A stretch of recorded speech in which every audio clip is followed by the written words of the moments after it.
एक मैं चरित्र सुनाया करता हूं कथा में, अंगद जी का चरित्र। एक कलयुग में जगन्नाथ जी के भक्त हुए श्री अंगद जी महाराज।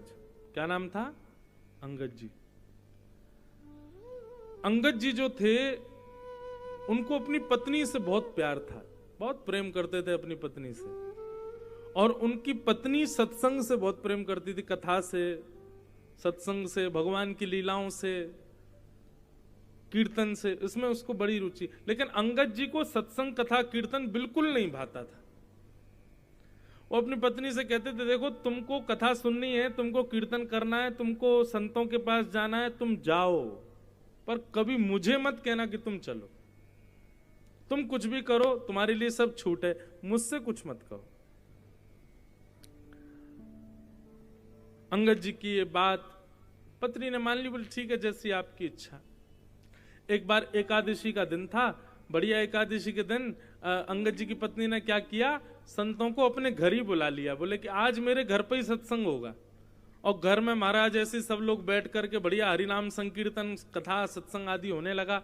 इतने में अंगद जी आ गए। अंगद जी जैसे आए वो तो लाल ताते पड़ गए। महाराज बोले, मेरी बिना आज्ञा के मेरे घर में क्या ये धर्मशाला बना रखी है? सब नाच रहे हैं, गा रहे हैं, कथा कर रहे हैं। उसने जाकर के ये सब हटा दिया, महात्माओं के आगे हाथ जोड़े, बोले निकलिए यहां से तुरंत। किसकी आज्ञा से आए आप लोग? ये मेरा घर है, धर्मशाला नहीं है। यहां बैठ करके भजन पाठ, पूजन, कीर्तन, कथा कर रहे हैं, जाइए चलिए यहां से। अंगद जी ने जब ये काम किया तो उनकी पत्नी बड़ी नाराज हो गई।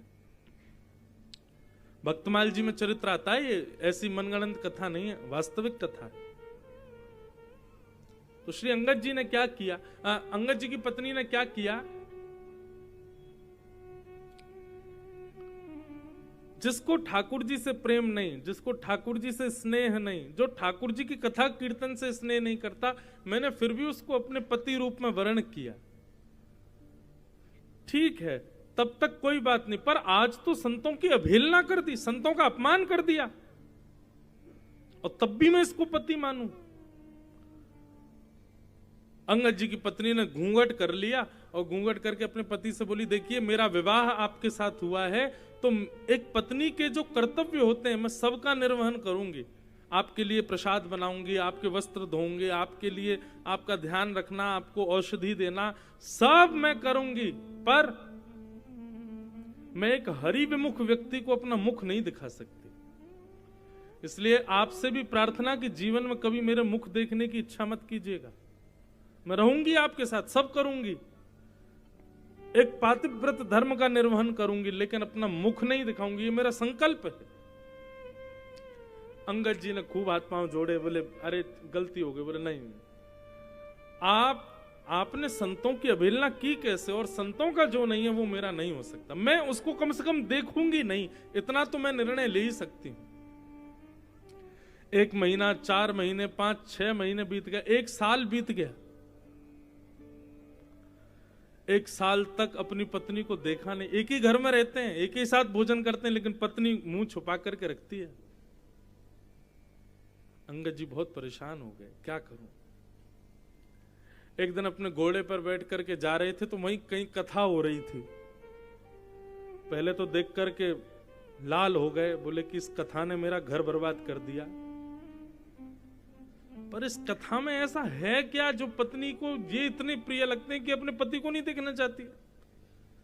घोड़े को एक जगह बांध दिया और दूर पीछे जाकर के अंगद जी बैठ गए, सुनने लगे ये होता क्या है कथा में। और कथा सुनते सुनते सुनते सुनते सुनते थोड़ी देर में देखा कि सारे श्रोता खड़े हो गए। अंगद जी बोले, भैया आप लोग खड़े क्यों हो गए? बोले कथा विश्राम हो गई। बोले इतनी जल्दी? बोले 4 घंटे से चल रही थी। अंगद जी बोले पता ही नहीं चला 4 घंटे कब निकल गए। अच्छा भैया कितने बजे होती है ये कथा? बोले इतने बजे होती है, आप आना। अंगद जी दूसरे दिन महाराज समय से आ गए, फिर पूरी कथा सुनी। उनको इतना सुख मिला, इतनी शांति मिली उनके चित्त को। जो 24 घंटे अपनी पत्नी को याद करते थे, 24 घंटे इसी में लगे रहते थे, अब क्या करना, अब वो शांत रह करके शांत भाव से कथा सुनते। तीसरे दिन अंगद जी जैसे ही पहुंचे तो देखा आज तो कोई भी नहीं आया। अंगद जी ने किसी से पूछा, भैया कथा? बोले कथा तो कल विश्राम हो गई।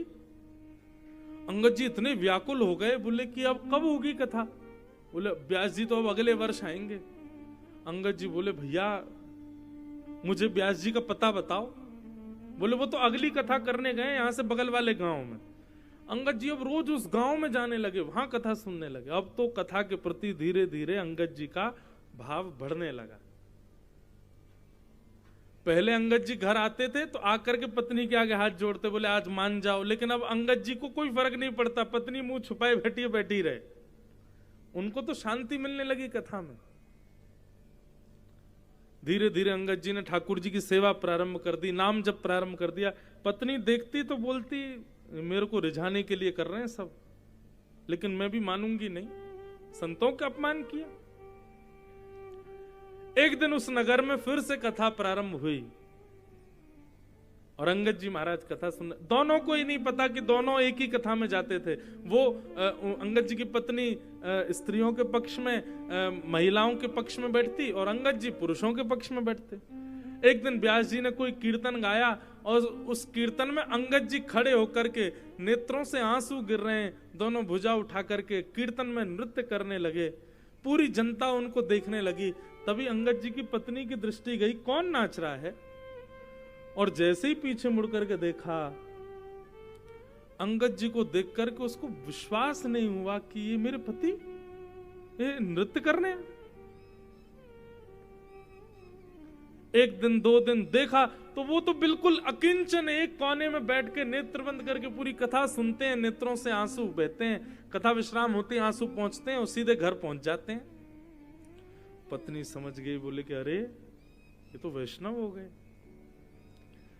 आज जब अंगद जी कथा सुनकर के लौट करके आए तो पत्नी ने घूंघट ऊपर कर रखा था। अंगद जी जैसे ही आए, आकर के नेत्र उठा करके देखा, तुरंत अपनी आंख बंद कर ली। बोले सुनो, मैं आ गया हूं घर में, तुम घूंघट करना भूल गई हो, चलो जल्दी घूंघट कर लो। पत्नी बोली नहीं, अब घूंघट नहीं करना। अब आप कृष्ण प्रेमी हो गए, अब आप कथा के रसिक हो गए, अब आपको कथा से प्रेम हो गया। अब जो पति जिसको मैंने कथा की विमुक्ता के लिए त्याग किया, वो कथा के प्रेमी हो गए तो मैं स्वीकार करती हूं। अंगद जी बोले लेकिन एक बात कहूं देवी? बोले हाँ। अब मेरी इच्छा ही नहीं होती आपको देखने की, अब मेरा मन, अब तो बस एक ही इच्छा है,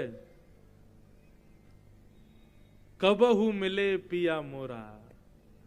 अब तो श्याम सुंदर को देखने की इच्छा है। नयन भर देखूं नंद कुमार। अब इन नेत्रों से आपको देखने का मन नहीं है, अब तो वास्तव में श्री कृष्ण को देखने की इच्छा है। देखो ये कथा हमने क्यों सुनाई? अभी अंगद जी का चरित्र तो बहुत बड़ा है, आगे भी बहुत लीला हुई इनके साथ। पत्नी के एक छोटे से दंड से, वो दंडी तो था कि मैं मुख नहीं दिखाऊंगी, छोटे से दंड ने पति को बदल दिया। तो कई बार आप विवेकी होकर के जब दंड निर्धारित करते हैं, जरूरी नहीं है हर व्यक्ति के अपराध का दंड बड़ा ही देना होता है, कई बार छोटी छोटी क्रियाएं भी सुधार देती है।